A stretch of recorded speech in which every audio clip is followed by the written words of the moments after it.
the name of Allah, the most gracious, the most merciful. Qasim saw this dream on January 30th, 2020. In this dream, I was inside a house in which many other people were also present. While looking around, my gaze lands upon a man who I didn't recognize at first, but then I realized that I have seen this man before. This man is seated on a chair against the wall. Upon careful inspection, I recognize that this man is Imran Khan, and he seemed to be busy with his work. Eventually, I get occupied in my own work. A few moments after, I recalled that I have tried my best to reach Imran Khan and share my important dreams, and now that I have this opportunity, I ought to take advantage of it and speak with him. I reach closer to Imran Khan and I tell him that I have seen many dreams regarding you, and I have also tried very hard to get the message of these dreams to you, but I was not successful. Now that I have this opportunity, I would like to share a dream with you, and I want you to ponder about this dream. And when you have time, come and meet me so that I can discuss the dreams in greater detail, as my dreams are coming true just as I have seen them. I narrate that on July 25th, 2018, a night before the elections, I saw in a dream that you are elected as Pakistan's Prime Minister, but you struggle and fail to fulfill the promises you had made to the people. On the contrary, you are forced to withdraw and regress on your promises, different from what you had previously planned. I have also seen the reasons to why you have continued to fail in my dreams. After saying this, I step back and suggest that contemplate about what I have said to you, and when you get a chance, take some time out to meet me. I then move away and it eventually gets dark. I am in the same house and I see that Imran Khan is walking with a few other individuals.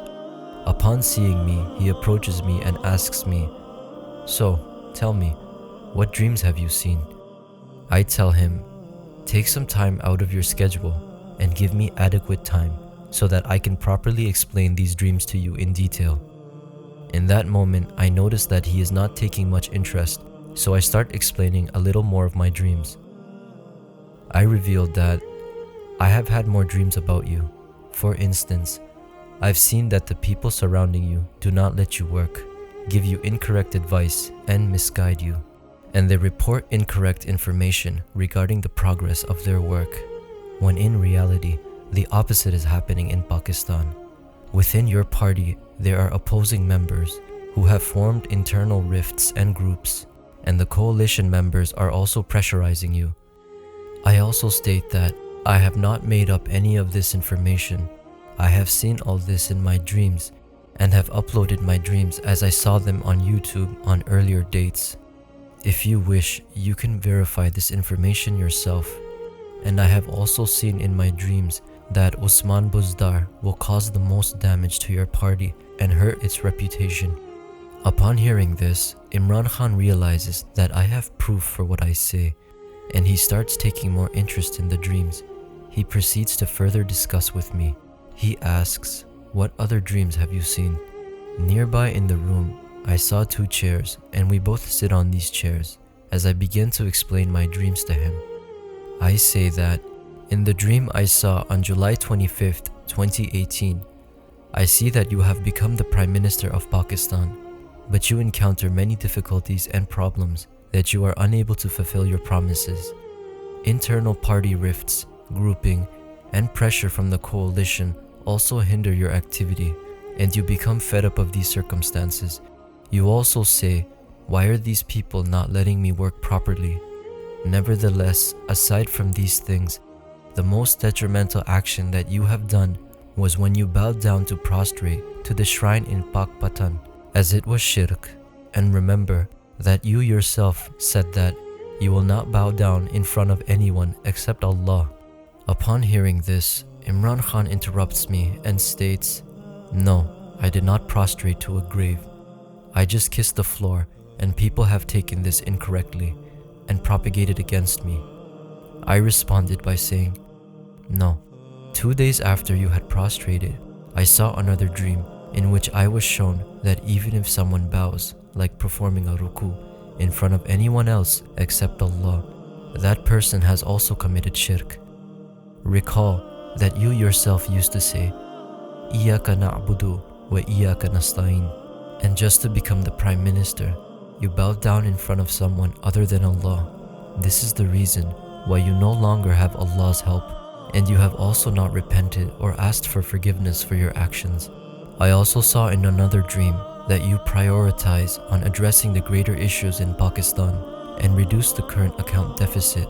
In doing so, you forget to focus on the increasing prices and inflation, which increases abruptly and reaches a point in Pakistan where you are not able to control it despite your many efforts. In this situation, the citizens of Pakistan and the opposition advise you that the economy is falling and not functioning correctly, but you ignore them and only trust the people you are surrounded by.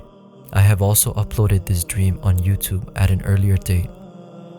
With regards to Usman Buzdar, I saw this dream in 2014 that you and your party members are traveling on a truck. The driver of this truck is not experienced and has not driven a truck before. I warn you that this driver is not suitable for the job and your truck is important. That person will crash your truck somewhere, to which you dismiss my warning saying, "No, this driver is good. Just watch, he will drive this truck very well." After a few moments, my warning comes to pass, as the exact same thing happens regarding what I had previously warned you about. The road you were traveling on was leading towards a sharp roundabout, and the driver, Usman Buzdar, got frightened upon seeing the sharp turn, and instead of slowing down, he speeds up the truck and crashes into a nearby building. In this particular dream, I saw that many of your party members get injured in this accident, and some even die. In 2019, in another dream, I was shown that this truck driver is in fact Usman Buzdar, and he is accompanied by another person in the driving seat. Now you can examine your own situation and see that this dream has come true, as you cannot replace this driver, nor can you continue to rely on him. Also recall that when the elections were near, you began to fear in your heart that what will become of you if you do not win this election and not become the Prime Minister of Pakistan. You were also fearful and worried when your party did not win enough seats to form a government. Thus, you were forced to form a coalition government. I was shown all this in my dreams, and I was also shown that you should not have formed a coalition government. In fact, you should have only relied and trusted on Allah's help, which you didn't do.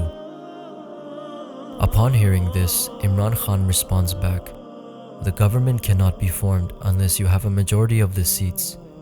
I answered, "No, you were fearful in your heart that you may not be able to win enough seats again." I then asked Imran Khan, "How many seats did your party win in 2013? He replied back saying, "We had 30 seats. I responded by saying, "No, they were slightly more than 30. To which he responded by saying, "Yes, it is possible. I cannot recall well." Then I asked him how many seats his party won in 2018. He replied, "Around 115 seats." I explained to Imran Khan that Allah helped you in increasing your party's seats by 4 folds, despite you committing shirk at the shrine. You should not have formed a coalition government. Instead, you should have held back, just like you used to say that you will only form a government if you get the majority of seats, otherwise you won't form one. With regards to forming a coalition government, you did not rely or trust in Allah's plan, and you continued to face further difficulties and challenges. During this period, Allah's help was not with you, and you were oblivious to the shirk you had committed. While our conversation was happening, I observed that someone else had come and sat next to Imran Khan, but I was unable to see who this person was due to the dim lighting. But I noted that Imran Khan is very focused and is listening to me with great attention. Then I tell Imran Khan that if you had trusted Allah and had not formed a government, as you had said, then the opposition would have set up a coalition government. This would not have gone well with the public, and the citizens of Pakistan would have increased their trust, respect, and resolve for you, as they had not experienced your governance yet. Eventually, the true face of the opposition and their failures would have come to light in front of the public.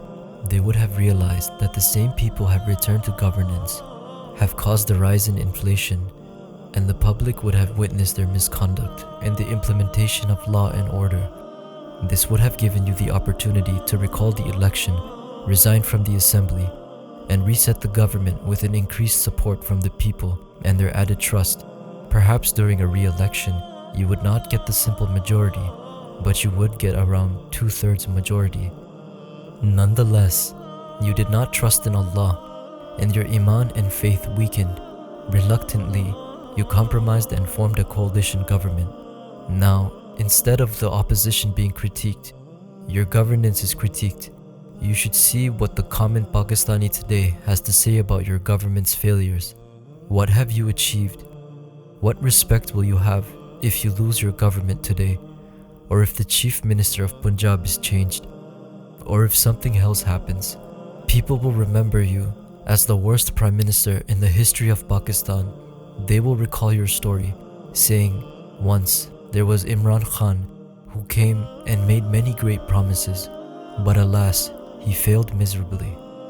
At this point, I see that Imran Khan is listening to me very attentively and concludes that the way this person is talking about me is unlike anything I have heard from anyone else before, and he expresses his content with a smile. I tell Imran Khan that I have made many attempts to find a way to reach you and share these dreams with you. I shared my dreams with everyone else and even gave a message to those closest to you, but everyone turned me down. If only any of those people had shared this message with you, you would not have been in the difficulties you face today, and even now, you have an opportunity to fix your situation. Imran Khan then asks me, how can all this be fixed? I respond and say, first and foremost, you should provide subsidies to the people of Pakistan. Reduce prices on basic food items, reduce taxes, reduce price of fuel and electricity, and give support with funds to the most impoverished. If you continue doing this for 3 to 4 months, you will see that the people's opinion about you will change. The people will be relieved with the low prices on basic items, the reduced taxes, and improving conditions of their businesses and earnings. In doing this, you will garner the trust of the citizens of Pakistan, and after 3 to 4 months, you should break the government assembly. Since the citizens of Pakistan will trust you more, when the elections are held again, it is likely that more people will vote for you, and you can possibly form the government again with a majority. Once you have a majority government, there is no chance for anyone to stand against you, such as the likes of Pervez Khattak, who is pressurizing you with his threats of breaking apart with his group. If you had 2/3 majority or more, no one would dare to threaten your authority. Upon hearing all this, I see relief in the eyes of Imran Khan, and he regrets that he did not hear these suggestions before.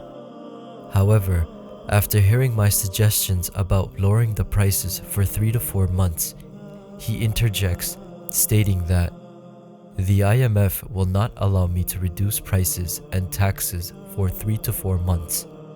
I respond by saying, don't be afraid, you are still worried about what the IMF will do and the kind of pressure you will encounter on an international level. You should repent and ask for forgiveness for the shirk you have committed and place your trust solely in Allah. The IMF can't do anything. At most, the IMF will stop giving you further loan funding. What else can they do? But if you do not trust in Allah's plan, you will not be successful. Imran Khan pays great attention to what I have to say, and he expresses relief in hearing the resolution, but he also regrets that he had not heard about my dreams earlier. And the dream ends there.